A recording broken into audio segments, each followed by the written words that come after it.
नमस्कार, hot topic में आपका स्वागत है। मैं हूं अखिलेश शर्मा। दिल्ली विधानसभा चुनाव को लेकर आम आदमी पार्टी धड़ाधड़ बड़े बड़े ऐलान कर रही है। इसी कड़ी में पार्टी के राष्ट्रीय संयोजक अरविंद केजरीवाल ने आज एक बड़ा हिंदुत्व कार्ड चला। केजरीवाल ने ऐलान किया कि अगर उनकी पार्टी दिल्ली में फिर सरकार बनाती है तो पुजारियों और ग्रंथियों को हर महीने 18,000 रुपये का भत्ता देगी। कल कनॉट प्लेस के हनुमान मंदिर से इस योजना के लिए रजिस्ट्रेशन भी शुरू कर दिया जाएगा। इस सम्मान राशि की घोषणा के बाद मंदिरों के कई पुजारी केजरीवाल के घर पहुंच गए। कुछ देर बाद गुरुद्वारों के ग्रंथी भी जाकर मिले। उन्होंने केजरीवाल से मिलकर उन्हें इस योजना के लिए धन्यवाद भी दिया।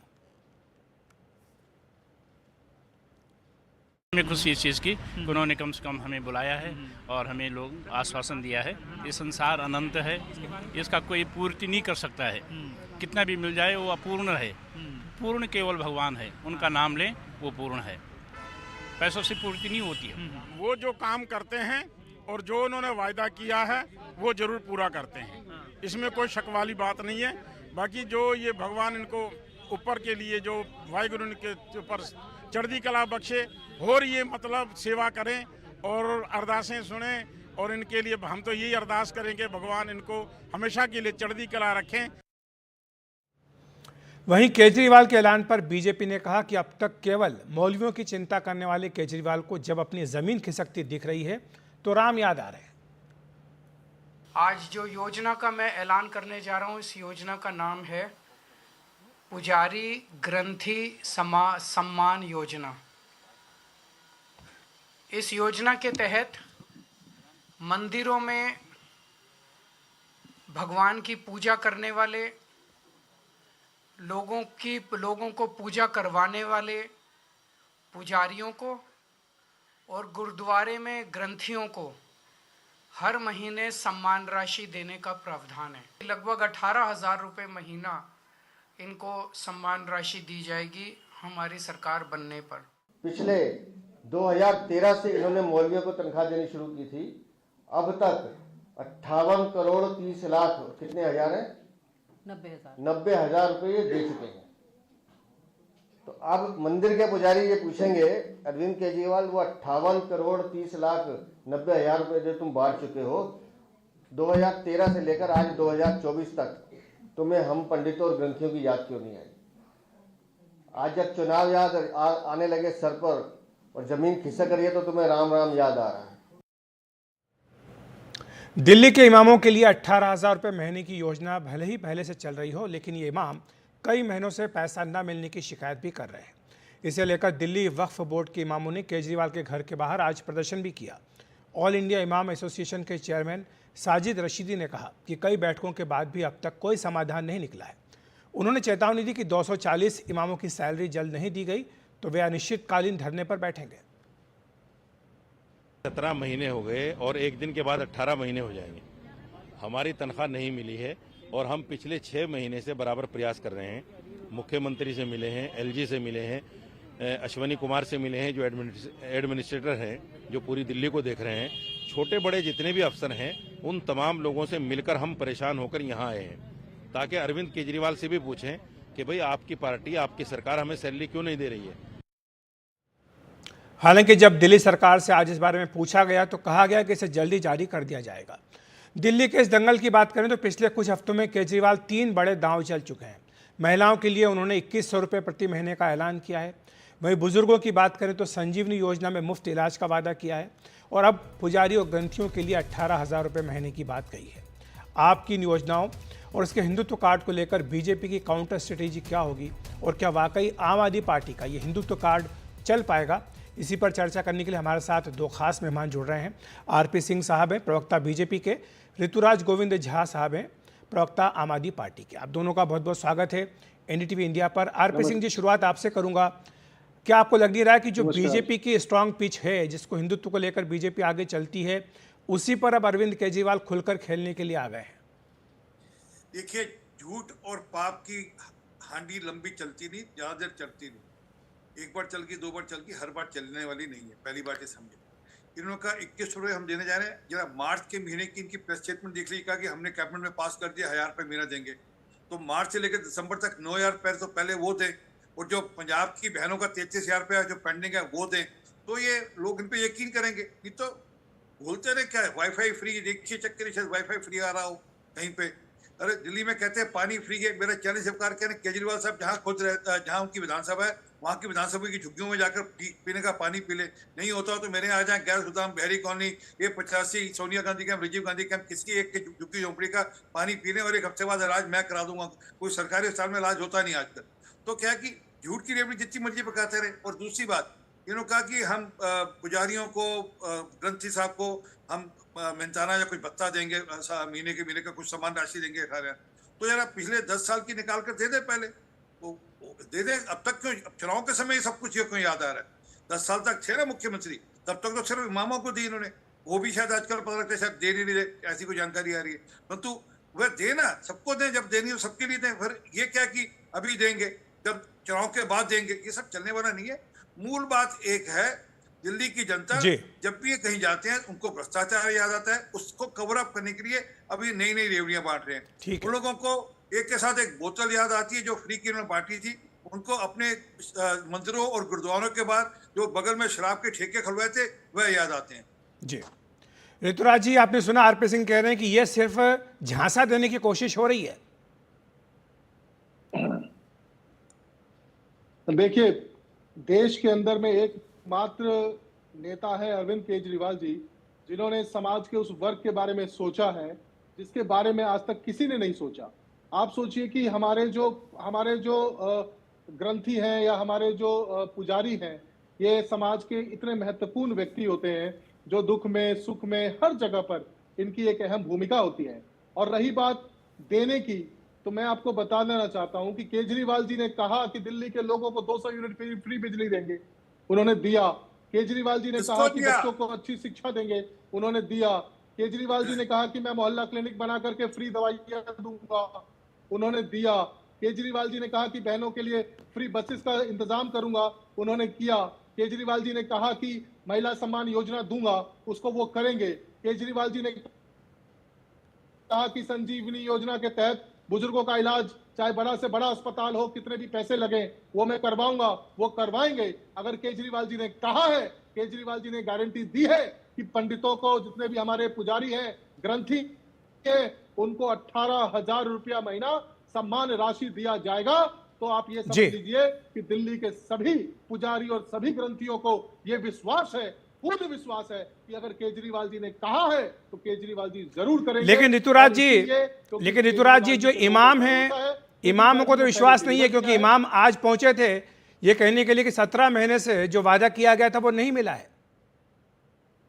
झूठे केस लगा करके केजरीवाल जी को जेल में डाल दिया गया था, तो बहुत सारे स्कीमों को डिस्टर्ब करने की कोशिश इन्होंने करी थी, उसमें से एक ये भी था। आपने देखा किस तरीके से बसेस के कंडक्टर्स की तनख्वाह रोक दी थी, किस तरीके से इन्होंने इमामों की तनख्वाह रोक दी थी।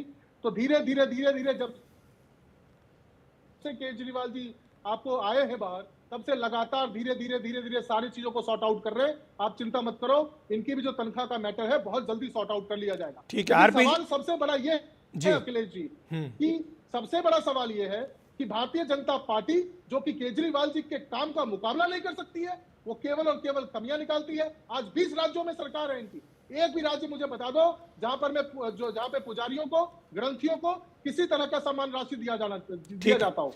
यही सवाल आरपी जी आपसे। काम कर रहे हैं, आज इतना बड़ा काम कर रहे हैं, तो उसको जो है सो सराहना करने के बजाय, उससे सीखने के बजाय, अपने राज्यों में इंप्लीमेंट करने के बजाय आज भी भाजपा के प्रवक्ता केवल कमियां निकाल रहे हैं। इनको शर्म आनी चाहिए इस बात के लिए। जी आरपी जी, वो कह रहे हैं कि जो बीजेपी के शासन वाले राज्य हैं, कम से कम वहां पर तो आप पुजारियों को दे दीजिए पैसा। नहीं, पहले ये बताया कि क्या इन्होंने दिए। मैंने कहा ना कि इन्होंने कहा था, मार्च में कहा था 1,000 रुपया प्रति बहन को देंगे, हर बहन को, हर महिला को दिल्ली को देंगे। पर वो कह रहे हैं कि केजरीवाल जी चले गए जेल, इसलिए सारे पेमेंट रुक गए। सर तो जेल तो अभी ये चुनाव के बाद भी मुख्यमंत्री नहीं रहने वाले। सुप्रीम कोर्ट का ऑर्डर है, ये दिल्ली के मुख्यमंत्री नहीं बन सकते। सुप्रीम कोर्ट का ऑर्डर, हमारा कहना नहीं है। तो फिर भी इनको तो ये सब झूठे वादे हो गए ना, सबके सब वादे। नहीं, मुख्यमंत्री तो बन सकते हैं, लेकिन कुछ रिस्ट्रिक्शंस लगाए गए हैं। आरपी जी, ऋतुराज एक मिनट रुकिए, मैंने आपको टोका नहीं एक बार भी। दूसरी बात, अभी इन्होंने संजीवनी की बात करी, जरा 1 साल पहले की इनकी स्टेटमेंट निकाल लीजिए। दिल्ली में कोई भी आदमी बीमार होगा, मैं उसका इलाज फ्री कराऊंगा। अरे अब वो कोई आदमी तो 60 साल से ऊपर के हो गए। रुक जाइए सर, 5 जनवरी को कोर्ट का ऑर्डर आएगा, इनको दिल्ली में आयुष्मान भारत लागू करना पड़ेगा। बच्चा पैदा होगा और जब तक व्यक्ति जीवित रहेगा तब तक उसका सारा इलाज मोदी जी करा देंगे फ्री। इनके फ्री करने की जरूरत नहीं पड़ेगी। ये स्कूलों का गाना गा रहे थे। 1.5 लाख बच्चा 9वीं और 11वीं क्लास का पिछले 3 साल से ड्रॉप आउट कराते हैं, क्योंकि इनको 10वीं और 12वीं का रिजल्ट अच्छा लाना होता है। उन जरा 1.5 लाख बच्चों का भविष्य अंधकार में कर दिया, जरा उसका में बात कर लेनी चाहिए एक बार। ये मोहल्ला क्लिनिक की बात करते हैं। मोहल्ला क्लिनिक के अंदर 65,000 टेस्ट नकली कराए। एक ही नंबर से 5,000 टेस्ट, एक ही नंबर से 5,000। वो घोटाले का खेल है पूरा। और मोहल्ला क्लिनिक की दवाई लेकर 3 बच्चों की हत्या हुई, मृत्यु हो गई वहां पर। उसका जवाबदेही कौन है?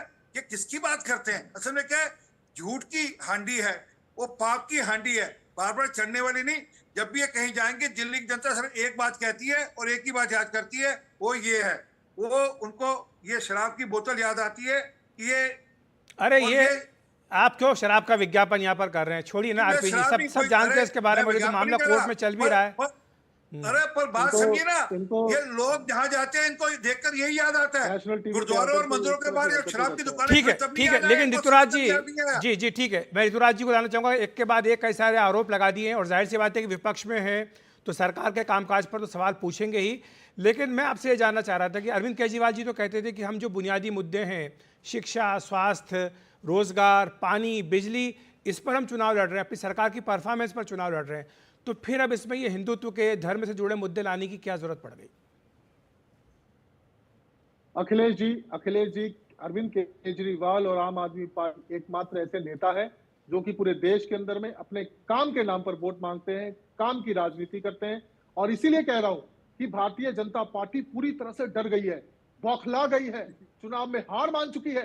ये अरविंद केजरीवाल जी के काम का मुकाबला नहीं कर सकते हैं।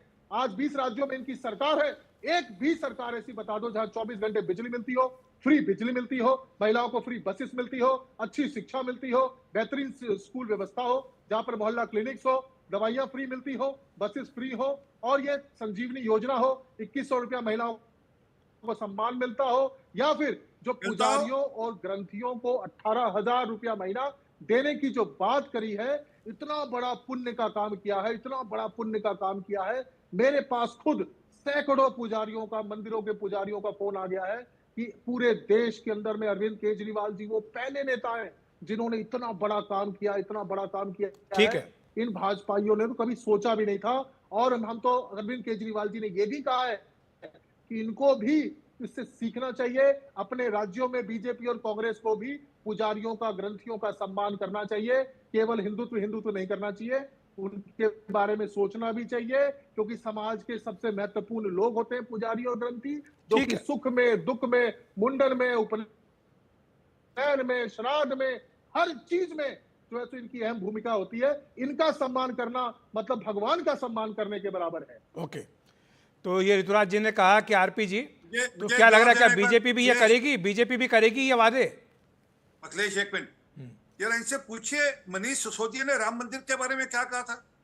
ये सनातन की बात कर रहे हैं।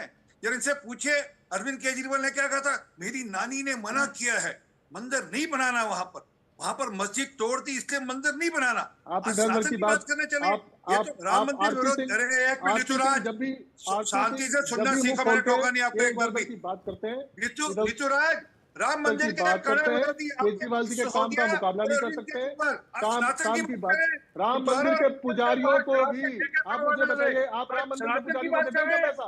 आप सम्मान करते हैं राम मंदिर के पुजारियों को? आप देश का आप मुझे बताइए, लेने वाले लोग आज सनातन की बात कर रहे हैं, जिन्होंने खालिस्तान का समर्थन किया, वो सनातन की बात करते हैं। और आपके मन में इतना था तो 10 साल से आपकी सरकार है, कृपा करके पिछला कर्जा उतारिए ना। पिछला जो आपका पेंडिंग है वो दीजिए। राम मंदिर के पुजारी को सम्मान राशि मिलना चाहिए, नहीं मिलना? मैं माफी चाहता हूँ ऋतुराज जी, आरपीजी मेरे पास समय की कमी है। मैं जानता हूँ कि आप दोनों इस पर अपनी राय रखना चाहते हैं, लेकिन फिलहाल समय हमें अनुमति नहीं दे रहा है। आपका शुक्रिया हमारे साथ जुड़ने के लिए, विस्तार से अपनी बात रखने के लिए। एक ब्रेक ले रहे हैं, ब्रेक के बाद तुरंत हाजिर होते हैं।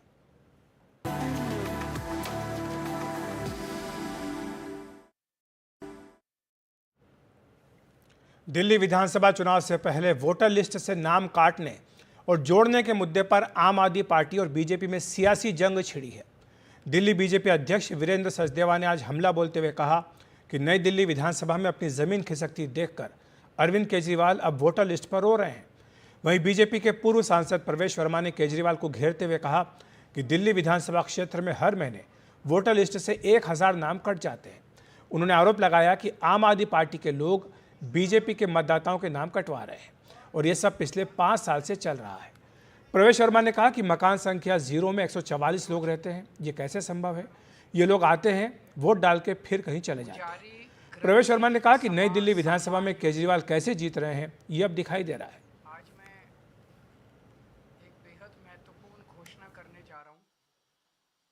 ये उन लोगों के लिए है जिनका पर देखें कि एक मकान में